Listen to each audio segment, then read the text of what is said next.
जब हम कपालभाति का अभ्यास करते हैं और चाहते हैं कि हमें कपालभाति की सभी लाभ मिले, संपूर्ण लाभ मिले, तो आपको कुछ चीजों का हमेशा ध्यान रखना चाहिए। सबको नमस्ते, मेरा नाम दिव्या यादव है। आज हम कपालभाति करते वक्त किन किन चीजों का ध्यान रखना है उस विषय पर चर्चा करेंगे। सबसे पहले, जब भी आप कपालभाति का अभ्यास करें, आपका पेट खाली हो। दूसरा, जब आप अभ्यास के लिए मैट पर बैठे या चेयर पर बैठे या फिर आप बिस्तर पर बैठकर अभ्यास करते हैं, तो भी आप अपनी गर्दन, पीठ को, कमर को सीधा रखें। तीसरा, जब आप कपालभाति का अभ्यास करते हैं तो इस दौरान आप अपनी आंखें बंद रखें।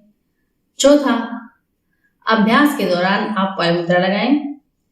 पांचवा, जब आप सांस को भरते हैं तो आप गहरी सांस भरें, पेट तक, नाभि तक सांस भरनी चाहिए। और जब आप सांस को बाहर छोड़ते हैं तो भी आपको सांस पेट से ही बाहर फेंकनी है।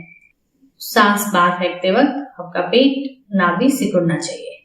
छठा, एक बार सांस भरने के बाद आप 30 से 50 काउंट तक सांस को बाहर फेंकें और उसके बाद रुक जाएं और दोबारा से गहरी सांस भरें।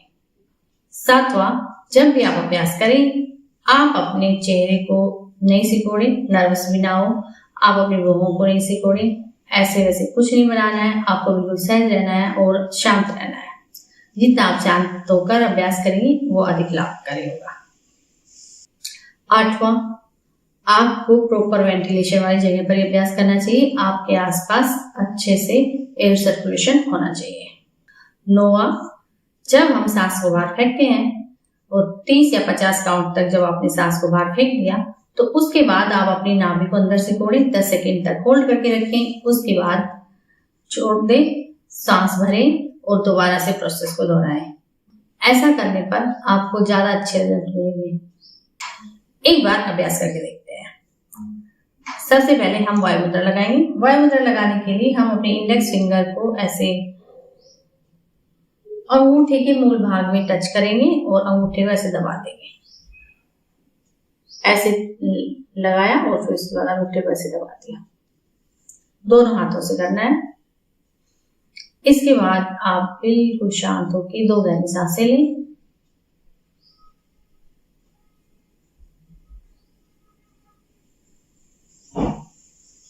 अब आपको सांस को सिर्फ बाहर फेंकना है।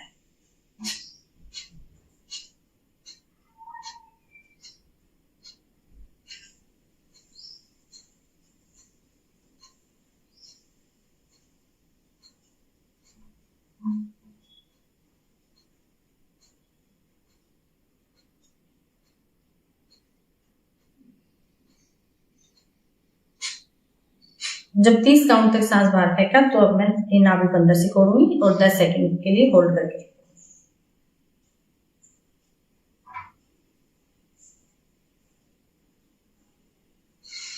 उसके बाद आप गहरी सांसें लें और अपनी आंखें खोल दें।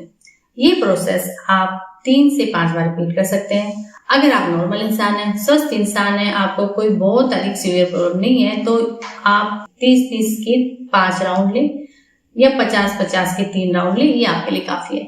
लेकिन अगर आपको सीवियर कोई प्रॉब्लम है तो आपको अपने डॉक्टर से सलाह लेकर ही अभ्यास करना चाहिए कि आप कितनी देर तक इसका अभ्यास कर सकते हैं।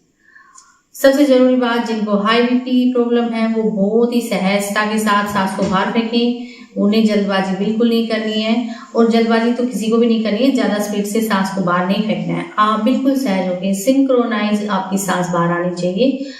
ऐसे नहीं आप कभी हड़बड़ाहट कर रहे हैं, कभी बिल्कुल स्लो हो रहे हैं, ऐसे आपको नहीं करना है। एक ही रेशो में आपकी सांस बाहर आनी चाहिए। धीरे तो धीरे और थोड़ा फास्ट, मीडियम फास्ट है तो ठीक है, लेकिन बहुत फास्ट नहीं कर सकते। जिनको भी स्टमक इन्फेक्शन है, लूज मोशन है, हाई बीपी की प्रॉब्लम है, कोई ऑपरेशन हुआ है, सर्जरी हुई है, तो वो लोग इसका ध्यान रखें। आप बहुत या तो सहजता के साथ करें या आपके डॉक्टर की सलाह के अनुसार करें या फिर आप नहीं करें। बाकी सभी लोग इसका अभ्यास कर सकते हैं। आप सभी लोग कपालभाति का अभ्यास कीजिए और उसके अनेक लाभ पाएं और मेरे चैनल को लाइक, शेयर, सब्सक्राइब करें। धन्यवाद।